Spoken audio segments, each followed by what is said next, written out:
बंगाल की खाड़ी में एक साइक्लोन यानी कि चक्रवात बना है जो भारत की तरफ बड़ी तेजी से बढ़ रहा है।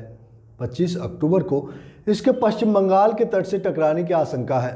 इसकी वजह से कई इलाकों में दीपावली के दौरान भारी बारिश होने के साथ तेज हवाएं चल सकती है। बंगाल की खाड़ी में 3 साल बाद कोई चक्रवात आ रहा है। इससे पहले अक्टूबर 2018 में तितली नामक साइक्लोन आया था। दोस्तों, हम इस वीडियो में आपको बताएंगे कि साइक्लोन सितरंग क्या है और कितना खतरनाक है, साइक्लोन क्यों आते हैं, इनके नाम कौन तय करता है। लेकिन उससे पहले जानिए साइक्लोन सितरंग का रूट क्या है और ये कितना खतरनाक है। साइक्लोन सितरंग के 25 अक्टूबर को पश्चिम बंगाल और बांग्लादेश के तट से टकराने की आशंका है। इस तूफान से 110 किलोमीटर प्रति घंटे की रफ्तार से हवाएं चल सकती है।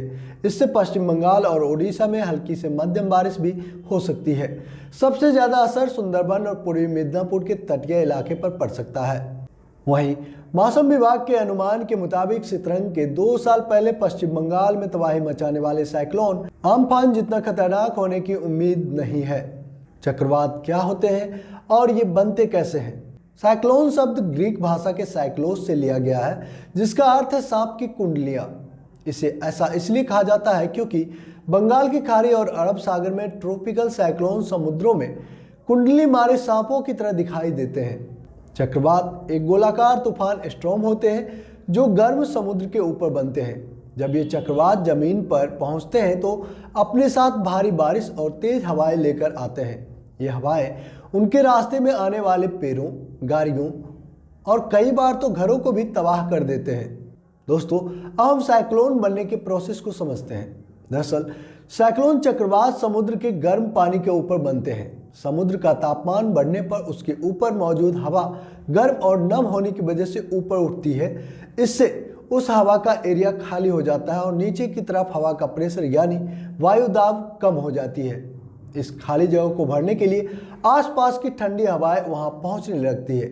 इसके बाद ये नई हवाएं भी गर्म होकर और नम होकर ऊपर उठती है और इसका एक साइकिल शुरू हो जाता है, जिससे बादल बनने लगते हैं। पानी के भाप में बदलने से और भी बादल बनने लगते हैं। इससे एक स्टॉर्म साइकिल या तूफान चक्र बन जाता है जो धरती के घूमने के साथ ही घूमते रहते हैं। स्टॉर्म सिस्टम के तेज से घूमने की वजह से उसके सेंटर में एक आई बटन बनता है।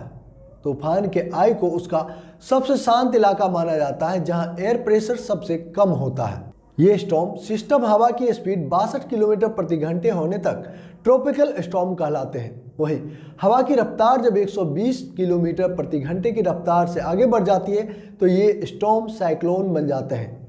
साइक्लोन आमतौर पर ठंडे इलाके में नहीं बनते क्योंकि इन्हें बनने के लिए गर्म समुद्री पानी की आवश्यकता होती है। लगभग हर तरह के साइक्लोन बनने के लिए समुद्र के पानी के आसपास का सरफेस 25 से 26 डिग्री के आसपास गर्म होना चाहिए। इसलिए साइक्लोन को ट्रॉपिकल साइक्लोन भी कहा जाता है। ट्रॉपिकल इलाके आमतौर पर गर्म होते हैं जहां साल भर औसत तापमान 18 डिग्री से कम नहीं रहता। चक्रवातों के नाम कैसे रखे जाते हैं? साथियों, 18वीं शताब्दी तक साइक्लोन के नाम कैथोलिक संतों के नाम पर रखे जाते थे। 19वीं सदी में साइक्लोन के नाम महिलाओं के नाम पर रखे जाने लगे। वहीं सन 1979 से इन्हें पुरुषों के नाम भी देने का चलन शुरू हो गया। 2000 ईस्वी से विश्व मौसम संगठन यानी कि WMO और United Nations economic and social commission for the Asia Pacific यानी कि ESCAP ने एशिया प्रशांत क्षेत्र के तूफानों के नामकरण का मेथड शुरू किया। वर्तमान में साइक्लोन के नाम रखने का काम दुनिया भर में मौजूद 6 विशेष मौसम केंद्र यानी कि रीजनल स्पेशलाइज्ड मेट्रोलॉजिकल सेंटर्स यानी कि RSMCS और 5 चक्रवाती चेतावनी केंद्र यानी कि ट्रॉपिकल साइक्लोन वार्निंग सेंटर यानी कि TCWCS करते हैं। RSMSC और TCWCS चक्रवात और तूफानों को लेकर अलर्ट जारी करने और नामकरण में भी अहम भूमिका निभाते हैं। वहीं भारतीय मौसम विज्ञान यानी कि IMD भी RSMCS के 6 सदस्यों में शामिल है जो चक्रवात और आंधी को लेकर एडवाइजरी जारी करता है। IMD हिंद महासागर, बंगाल की खाड़ी और अरब सागर इलाके में आने वाले साइक्लोन के नाम रखने और इस इलाके के 13 अन्य देशों को अलर्ट करने का भी काम करता है। दोस्तों, हिंद महासागर इलाके में आने वाले साइक्लोन के नाम रखने के फार्मूले पर 2004 में सहमति बनी थी। पहले इसमें 8 देश Bharat, Bangladesh, Maldives, Myanmar, Oman, Pakistan, Sri Lanka, Thailand शामिल थे। वहीं 2018 में इसमें ईरान, कतर, सऊदी अरब, यूएई और यमन को भी शामिल किया गया, जिन्हें मिलाकर इनकी संख्या 13 हो गई। अब इतना सब कुछ जान लिया तो आपके दिमाग में ये भी आ रहा होगा कि आखिर इन साइक्लोन का नाम रखा ही क्यों जाता है। तो आइए जानते हैं। दरअसल दोस्तों, साइक्लोन का नाम उस तूफान की पहचान के लिए रखा जाता है।